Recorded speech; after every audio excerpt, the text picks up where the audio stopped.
You may proceed, Mr. Madriaga. Please read your supplemental affidavit. Opo, salamat po, Madam Chair. Supplemental affidavit. I, Ramil L. Madriaga of legal age, Filipino and with address at care of Annex 2, BGMP Camp Bagong Diwa, Taguig City, after having been duly sworn in accordance with law, do hereby state: 1.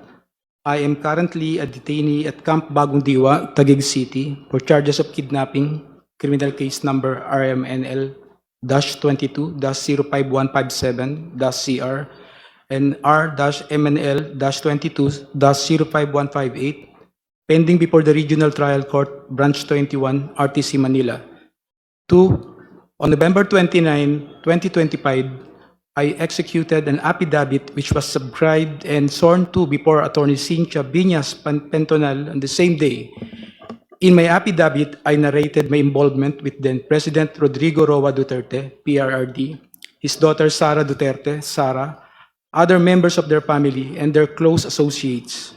More specifically, I provided a personal account of the various works I did for the aforementioned individuals, including campaign and organizing activities, intelligence gathering and sabotage, and transportation of large sums of money under the direct instructions of either PRD or Sara. 3. With my consent, my affidavit was submitted and referred to the Office of the Ombudsman through a letter dated December 15, 2025. 4. After I executed my affidavit, I learned that Sara denied any affiliation with me and that she has no personal or professional relationship with me. She added that she has never given me any instruction of any kind. 5. I received through my counsel a copy of complaint dated March 4, 2026, filed by Sara or BP Sara herself before the Office of the City Prosecutor, Taguig City, for perjury. In her complaint, BP Sara reiterated that she has no personal or professional relationship with me. In fact, prior to the dissemination of the Madriaga affidavit, BP Sara had no recollection of knowing, meeting, or interacting with me. 6. However, her denial of any affiliation with me is absolutely false. She lied under oath in her perjury complaint against me. Hence, I decided to execute a supplemental affidavit providing further details on the narration I made in my previous affidavit with additional accounts of other orders, tasks, or works given to me by either PRD or Sara, or BP Sara. Engagement activities with President Rodrigo Roa Duterte. 7. Prior to the 2016 national elections campaign, I was working for then Congressman Roylo Goles as one of his political officers specializing in intelligence gathering and sabotage operations. Congressman Goles decided to support the candidacy of PRRD. Hence, he introduced me and endorsed my services to PRRD during their meeting at the latter's residence in Taal Street, Bangkal, Davao City, around the 2015 or early 2016. He mentioned to PRRD that I was previously under detention and that I later survived death row. Congressman Goles also added that I am his #1 asset in the National Security Council during his time as National Security Advisor. 9. When PRRD was elected president, Cong Goles' brother, Ferdinand Goles, was appointed as a member of the Board of Directors or the Base Conversion and Development Authority, BCDA. On the other hand, PRRD directed me to serve as a counterintelligence agent for the National Security Council. 10. However, I was never under the employ of the Office of the President or any government agency. Instead, I was directly employed by PRRD. I received my salary from a certain Canlas, a PNP officer, previously from Davao, at the start of every month in the amount of 100,000 pesos to 150,000 pesos in cash. 11. As part of my duties, PRRD specifically instructed me to monitor, operate, and sabotage former Senator Trillanes. However, PRRD was apprehensive in ordering the assassination of Senator Trillanes because of the latter's support and contact in the armed forces of the Philippines. 12. Sometime in 2018, PRRD asked BP Sara, to go to his home in Taal Street, Bangkal, Davao City, to discuss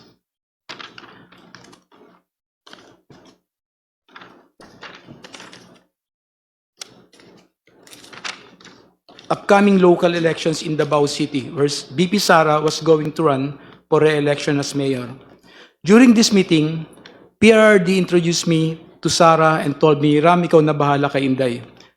Since then, I've frequently met and discussed with BP Sara, then Mayor Sara, regarding various matters. However, she gave me strict instructions that all conversations should be done as much as possible by call and minimize text messages. 13.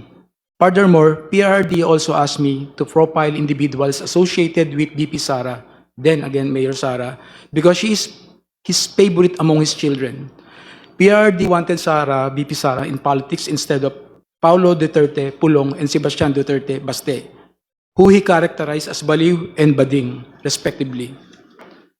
Number 14, sometimes in 2021, PRRD gave me 25 million to purchase high-end motorcycles for Sara's use while she is in Metro Manila and other ordinary motorcycles for our group operation. 15, hence, Harley-Davidson motorcycles from a dealership in Green Hills, EDSA for around 2,500,000 pesos, inclusive of accessories, and around 2 million pesos exclusive accessories, respectively. Both Harley-Davidson motorcycles were placed under the name of my son. I also purchased two 2021 model Ducati motorcycles from a dealership in Katipunan, Quezon City for around 3,500,000 pesos and around 2,300,000 pesos, respectively. In addition, I also bought accessories for these Ducati motorcycles in the total amount of 500,000 pesos. Both the Ducati motorcycles were placed under my name. 17. Lastly, I also purchased 7 Yamaha NMAX motorcycles for the operation of Initiative for Social Justice Innovation and Progress Pilipinas, or ISIP Pilipinas. The remaining money was distributed to my colleagues in ISIP Pilipinas. 18. All purchases of these motorcycles, including the aforementioned accessories, were paid in cash using the money given to me by PRRD. Custom magnetic lifter transaction with Attorney Manscarpio. Sometime in 2017 or 2018, PRRD told me to assist the husband of Sara, Attorney Manasseh Manscarpio, regarding a problem with the Bureau of Customs.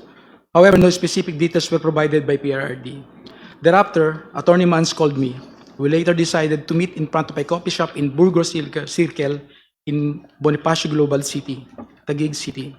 During our conversation, he asked me to assist in facilitating the release of what he called construction equipment, which was plugged and confiscated by the Bureau of Customs. Attorney Mans gave me a contact person, a female lawyer, to coordinate with it regarding the BOC problem. After 2 days, I went to the BOC to meet the female lawyer to discuss the release of construction equipment. This time, I learned that the construction equipment was actually magnetic lifters. The same were confiscated because it contained a large amount of shabu. However, the female lawyer informed me that it was difficult to release the same because it was a hot item. 22. I reported this to Attorney Mans and we meet again in the same spot in BGC, Taguig City. This was the last time we met regarding the issue. Later, I learned that the content of the magnetic lifters is at least 500 kilograms of shabu worth 4.3 billion pesos were mysteriously missing. Dummy accounts and bank transaction of PRD.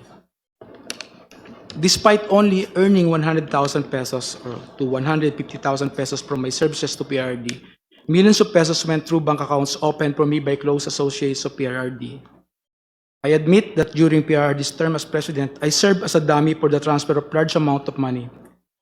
These transfers were made through bank accounts that were opened under my name, which include but are not limited to the following: China Bank, Legazpi Village, Makati City; China Bank, Main Makati City; China Bank near the Power Station at Ayala, Makati City; PNB Makati Metropolitan Avenue Branch, Makati City; an unknown bank in Pasig City, Si Raimundo. If I may interrupt, Mr. Madriaga, COMSEC, kindly continue flashing on the screen the pages of the affidavit from where the resource person is reading. And kindly speak closer to the microphone, Mr. Madriaga, please. Madam Chair. Thank you. Please continue. 25. However, I have never personally opened these accounts or appeared before the said banks to process any application in relation thereto. These were opened by people close to PRRD, who informed me that money will be transferred to these accounts for intelligence operation and for laundering. I was later instructed to sign an entire checkbook where the amounts and pays are left blank. I agreed to do this because at the time I had complete trust in PRD and his close associates. 26. On some occasions, PRD would call me to inform me that someone from the aforementioned bank would contact me to confirm a withdrawal or encashment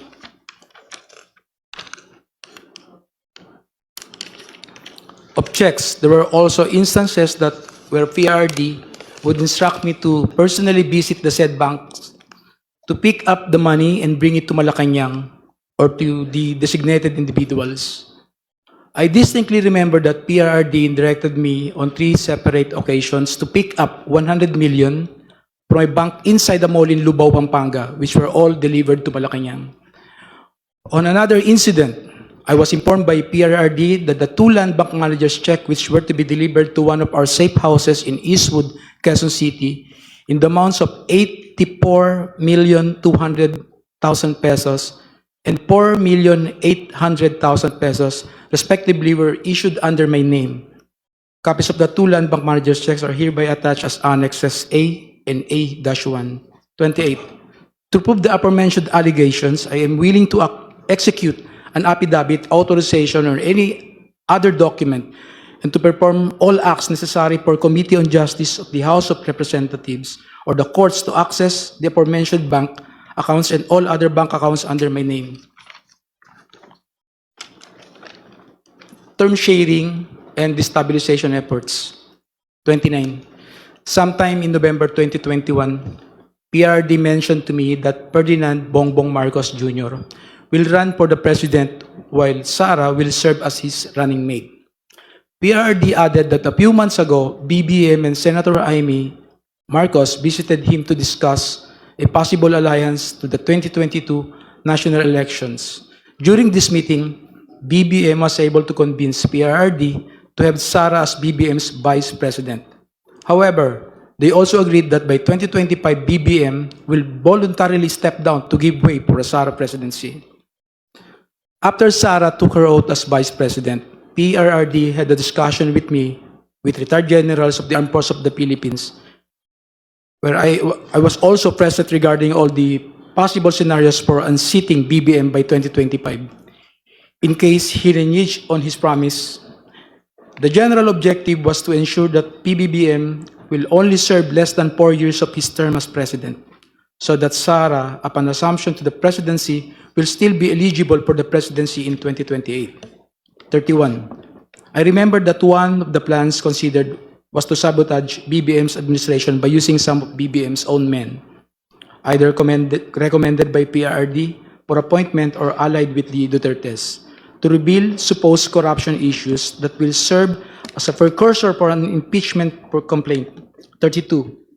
In the event that BBM will not voluntarily step down or hand over the presidency to Sara, extraordinary measures of overthrowing BBM will be considered, which include assassination, mass resignation of government officials, civil disobedience, and even an armed assault of Malacanang Palace.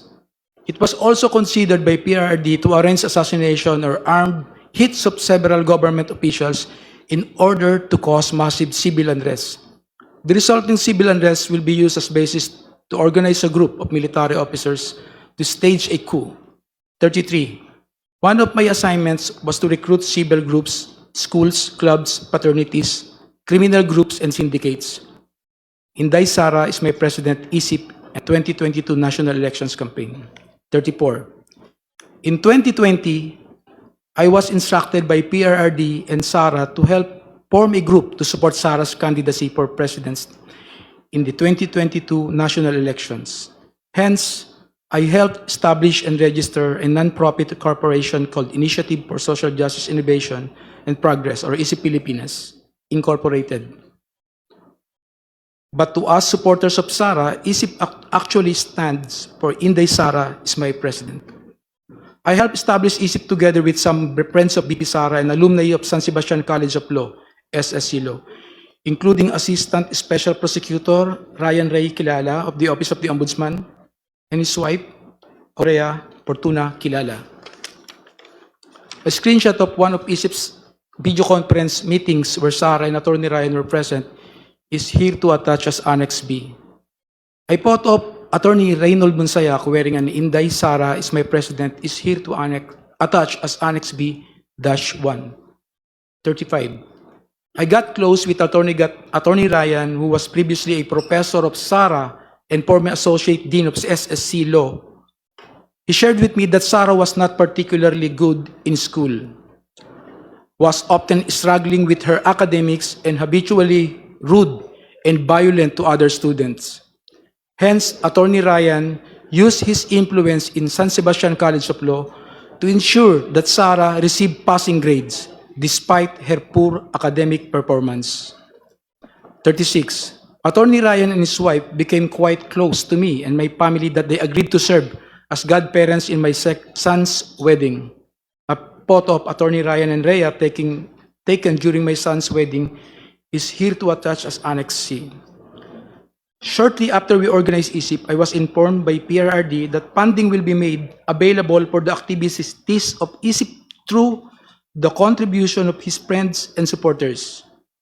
One of those friends and supporters is Lin Wei Zhong, who was the financial officer of Parmalee Pharmaceuticals.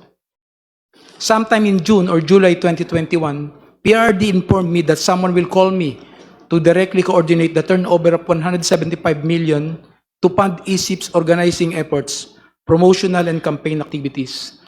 Thereafter, a man called me to proceed to the basement parking of Seda Hotel, Quezon City, to pick up the said amount. Thus, I hurriedly went to the place with my cousin Rosendo Madriaga. As I recall, the money was placed inside several large backpacks and bags, which were handed to me at basement Seda Hotel, Quezon City. I loaded the same to my Toyota Land Cruiser. Lin Wei Xiong was present when I received the said amount together with two other individuals. He then asked me where will the money be used. I informed him that this will be used to fund election of Sarah, to which he replied, good, good. 40. I directly brought this money to my house for safekeeping. Thereafter, I used this money to fund the campaign activities of ISIP across the country and to establish, organize, and maintain its chapters for the purpose of promoting Sarah's presidential bid in 2022 national election. Some of these chapters include Quezon, Binangonan, Bicol, Antipolo, Quezon City, Zambales, Leyte. Photos of ISIP Pilipinas activities are here to attach as annexes D to D-7. 41. The expenses for the activities include costs for merchandise, travel, accommodations, rental fees for offices, lump sum distribution to identified leaders who in turn pledged to organize for Sarah in their respective communities, and allowances of volunteers and organizers. However, as Attorney Ryan, I personally delivered 15 million to him in his office at the Office of the Ombudsman. From time to time, PRD would talk to me to check if there is still sufficient funding for ISIP. When the initial amount funding ran out, I promptly informed him and he directed me to get another 100 million pesos from Maestrado Lim, who we call Tanda, at the Hyatt Regency in Bonifacio Global City, Taguig City. The money was placed in several bags and were handed to me by Maestrado Lim. 43. I distinctly remember Maestrado Lim because he previously mentioned during one of our meetings in Davao City that he hated Filipinos in general and Filipino businessmen in particular, stating that peste yung mga Pilipino, yung mga businessman walang kwenta. Aside from Lin Wei Zhong and Maestrado Lim, I also remember that Michael Yang, a very close friend of PRRD who was frequently in Malacanang, also provided financial support to ISIP Pilipinas. 45. On September 29, 2021, and despite our extensive campaign activities, I was informed by Sarah that she will no longer run for president and will instead run for as BBM's vice president in 2022 elections. This decision caused deep frustration among the members of ISIP. Hence, we organized a video conference with Sarah where I personally asked her to reconsider his decision, as we have already poured some substantial effort toward promoting her candidacy for president through ISIP. During our video conference, I also noticed the painting I personally gave her as a gift. A screenshot of our video conference is here to attach as Annex A. 46. On the same day, I posted the screenshot of our video conference of my Facebook account with the caption, just telling her I cannot vote intelligently without her name on the ballot. Neither can go out and vote wisely unless the same Inday Sara Duterte Carpio appears as a candidate in the 2022 presidential race, ISIP Pilipinas. A printout of the Facebook post dated September 29, 2021 is here to attach as Annex F. Mr. Madriaga, would you like to drink water first Yes, Your Honor. If I to may. give you some relief? This is quite a lengthy affidavit. Please provide him some water. Thank you po, Madam Chair.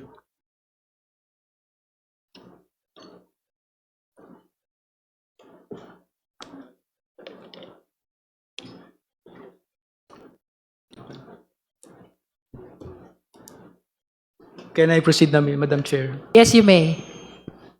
46.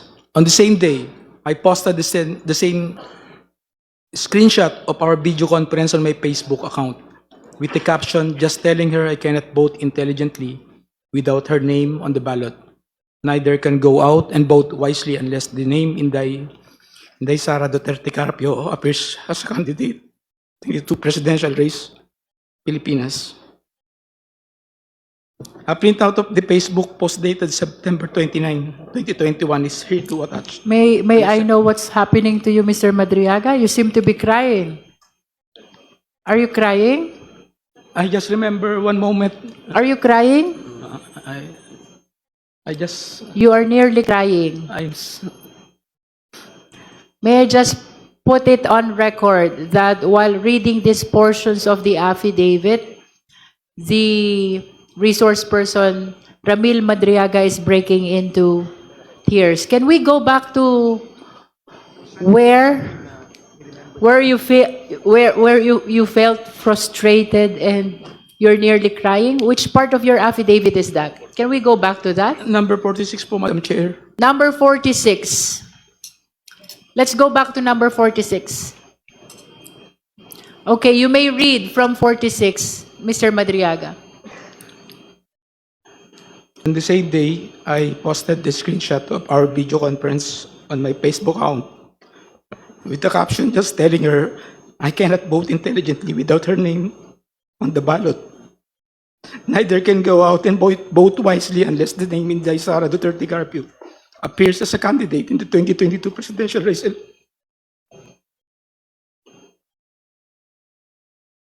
Would you like 47. to say something No, about why you are crying on this part of the affidavit?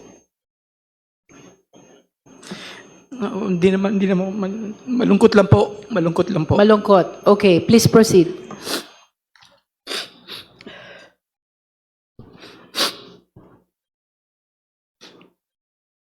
Madam Chair, can we allow the witness to please? Honorable Dumogan.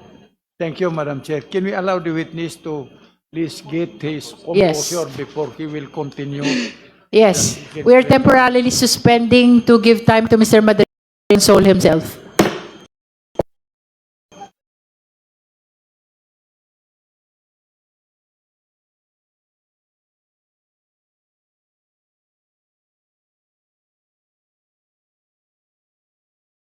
What's the pleasure of the Honorable Ridon? Because it is on your motion, on your request that Mr. Madriaga is reading this affidavit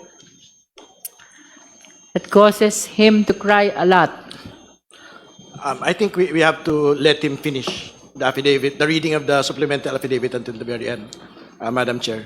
And he should be allowed to proceed as soon as he has composed himself. Madam Chair. May I proceed, Madam Chair? Are you ready? Opo, Madam Chair. Okay, you may proceed, Mr. Madriaga. 47. Nevertheless, Sara proceeded to run as BBM's vice president under the unity ticket. I continued assisting her campaign for vice president during campaign sorties. I served as advance party to municipalities, cities, provinces where Sara was scheduled to visit and campaign. In several of these campaign sorties, I personally joined Sara together with other members and volunteers of ISIP, which to us now refer to Inday Sara para sa ikalawang Pangulo.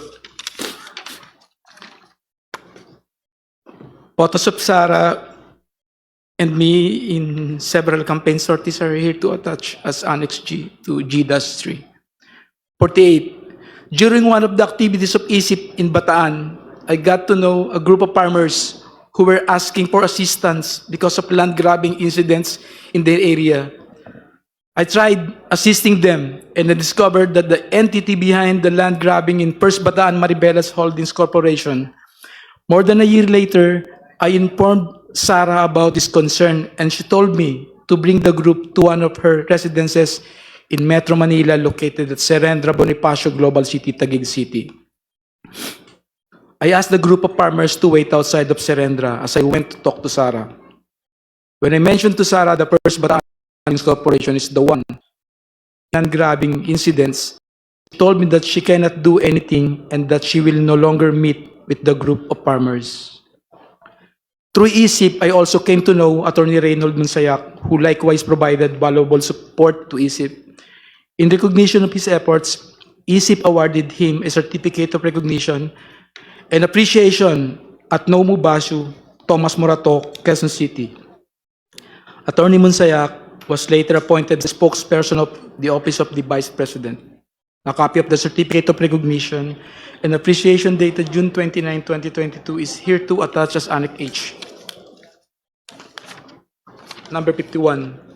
The certification of recognition and appreciation was handed by Attorney Ryan to Attorney Monsayak at Nomu Bashu, Thomas Morato, Quezon City, where I was also present. A photo of Attorney Ryan handing the certification of recognition and appreciation to Attorney Monsayak is here to attach as Annex I. Election of Sara as Vice President and OBP confidential funds. Number 52. After the election of Sara as Vice President, she invited me to attend her inauguration at the San Pedro Square, Davao City on June 19, 2022. A photo of Sara and me during her inauguration in Davao City is here to attach as Annex J. A photo of an email thanking me for my attendance during her inauguration in Davao City is here to attach as Annex J-1. Number 53. I was then tasked to provide security intelligence work through the formation of Vice Presidential Security and Protection Group. During this time, I introduced and recommended Colonel Dennis Nolasco, one of my best students in the Presidential Security Group,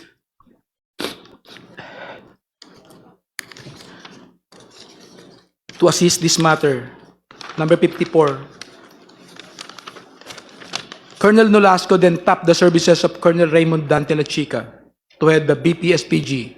Afterwards, I worked with both Colonels Nolasco and La Chica from July 2022 to April 2023 for tactical transport services, security of Sara and other VIPs, handing and conveying and highly confidential information, and the transportation of large amount of money to several persons as instructed by Sara.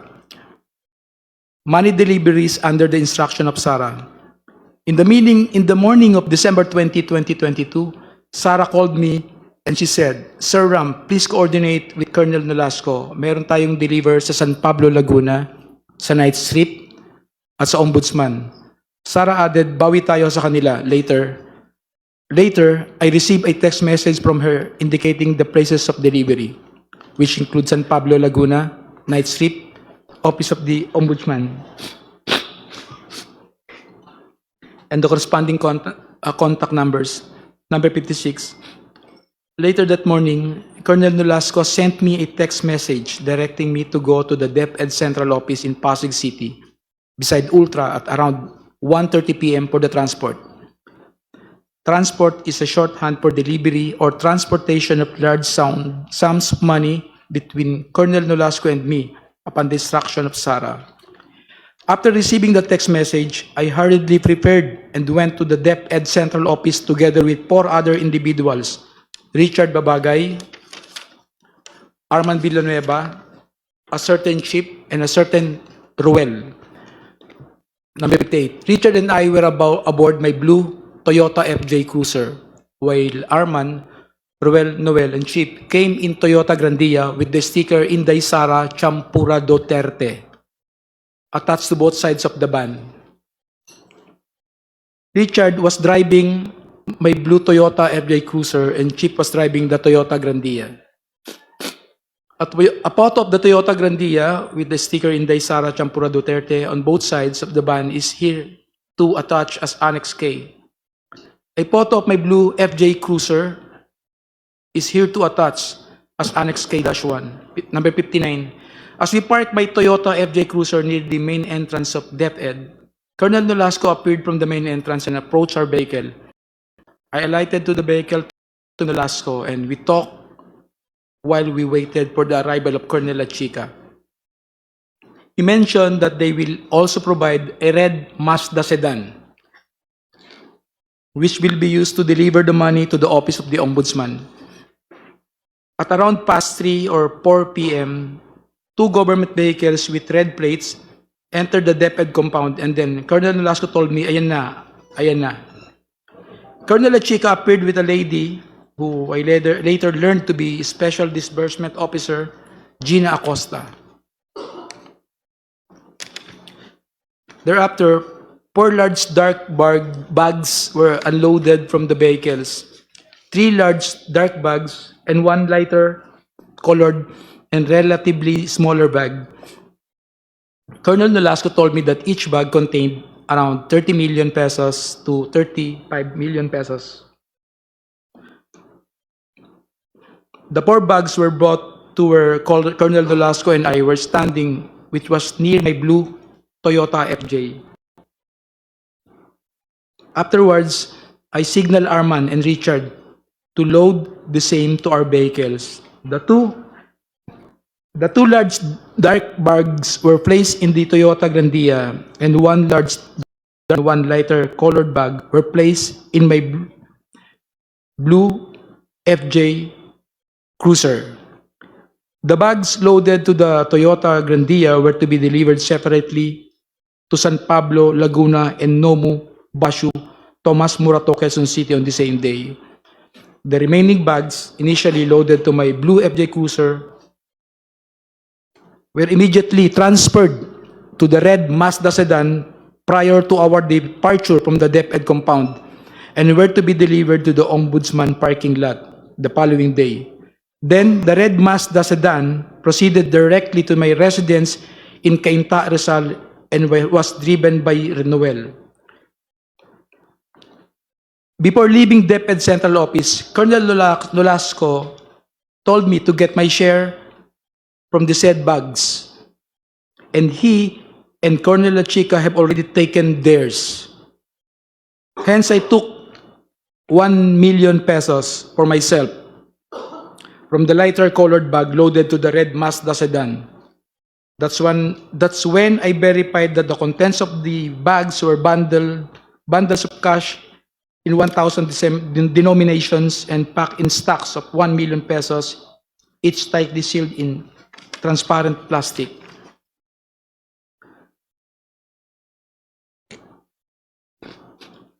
We, Blue Toyota FJ Cruiser and Toyota Grandia, left DepEd Central Office past 5 p.m., heading to San Pablo, Laguna. As we approached Laguna, I called the contact number provided by Sarah, informing the designated recipient that we are on our way. However, I was directed to proceed to Cabuyao, Laguna instead. We arrived in Cabuyao, Laguna past 8 p.m. and were then instructed to proceed to an area inside the industrial park to meet individuals who were designated to receive the first bag for a politician in Laguna. As we approached the designated place, I can clearly see from our vantage point an SNR membership shopping establishment. Upon arrival, I immediately saw 3 persons standing in wait beside the dark sports utility vehicle. One of them proceeded to the Toyota Grandia and took one of the bags. We immediately left after the delivery of the first bag. After, we proceeded to Nomu Bashu, Tomas Murato, Quezon City, a comedy bar we call the Night Strip, frequented by SSC Law alumni including Attorney Ryan and Attorney Monsayak. 66. I am quite familiar with Nomu Bashu because I previously visited it several times in relation to my work with SARA and ISIP Pilipinas. In fact, this is the same place where ISIP gave Attorney Monsayak a certification of recognition and appreciation. We arrived at Nomu Bashu around 12 midnight. I went inside the establishment with Arman, who was carrying the second bag.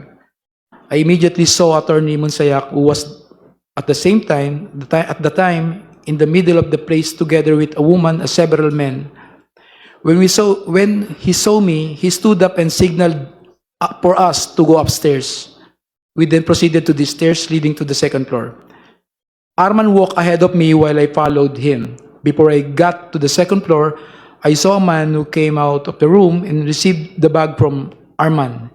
After that, we proceeded to exit the premises, and as I was passing near table of Attorney Monsayak, I looked at him and he nodded.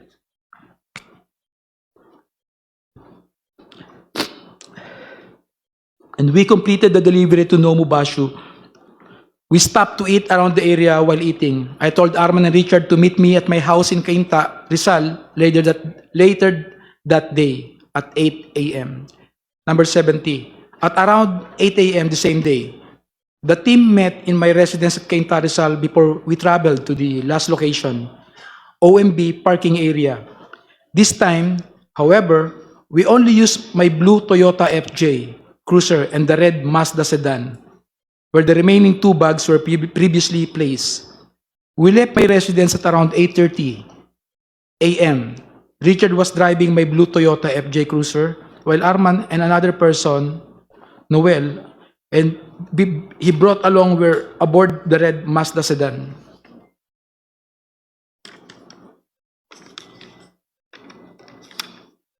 '71. When we arrived, the guard gave a signal directing us to park in a specific area in the Ombudsman parking lot. We proceeded to the specific area and parked red Mazda sedan, where the remaining two bags of money were placed. We left the keys on top of the left front of the wheel, which is our usual practice when delivering large amounts of money. 72. Previously and upon direct instructions of PRD, Sara, I've also delivered money to Ombudsman Samuel Martires or Attorney Ryan, which I usually place inside an open trunk of a designated car. Number 73. After the last delivery, we left the Ombudsman compound aboard my blue Toyota FJ Cruiser. A few years later, I read from several media reports that 125 million OBP confidential funds in 2022 were reportedly utilized in just 11 days. This is wrong because I personally disposed the money in less than 24 hours. Sara attempt to visit me at Annex 2 BJMP Camp Bagong Diwa.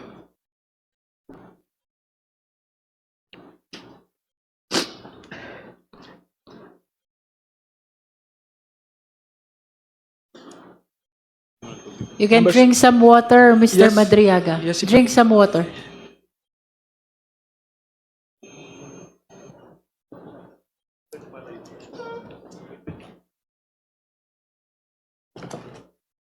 Thank you po, sir.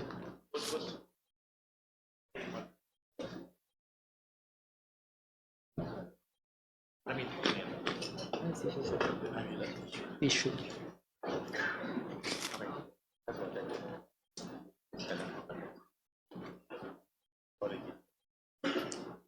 May I proceed, Madam Chair po?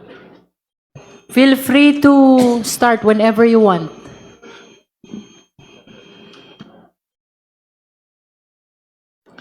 Number 74. A few years later, I read from several media reports that the 125 million pesos OBP confidential funds in 2022 were reportedly utilized in just 11 days. This is wrong because I personally disposed the money in less than 24 hours. Sarah's attempt to visit me at Annex 2, BGMP Camp Bagundiwa. Number 75. Sometime in October 2025, after I got arrested for alleged kidnapping, I was called by Jail Warden Jose Marie Sabiniano in his office. As I made my way to the office of Jail Warden Sabiniano, I was surprised to see Sarah through the metal railings of the passageway. She smiled and waved at me. Number 76. When I entered the office of the Jail Warden Sabiniano, he asked me if I know Attorney Joyce. I replied, Joyce dapat, and Jail Warden Sabiniano handed me a phone. When I said hello, I recognized the voice of Sarah, and she asked me about my well-being and conditions inside the detention facility. She was also apologetic for failing to do something or assist in my ongoing criminal case. 77. Frankly, I felt bad and disappointed given that Attorney Harry Roque filed the case against me in retaliation after I tried to expose his land-grabbing activities in Maribeles, Bataan, together with his Philippine offshore gaming operator partners. As I previously mentioned, I was merely trying to assist the farmers of the said area who were supposed to be awarded of their certificate of land ownership award by the Department of Agrarian Reform, but fell victim to Attorney Harry Roque's activities.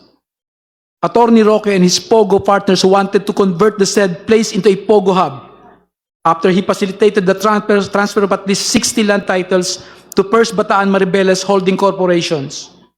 In fact, Danny Corral, President and Chief Executive Officers of First Bataan Maribeles Holding Corporations, is also an incorporator of Lucky South 1999 Outsourcing Incorporated and Lucky South 1999 Corporation, which were involved in POGO operations in Pampanga. Number 80, more importantly, I felt betrayed that despite all my efforts to support Sarah, to the extent of even committing high-risk acts for her and her family, she did not lift a finger to stop Harry Roque, who is her known ally and supporter, from filing the unfounded kidnapping case against me.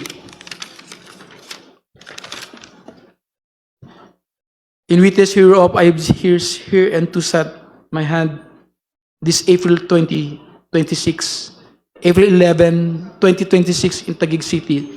Appointed, signed, Ramil Madriaga. That will be all your, Madam Chair. Thank you, Mr. Madriaga.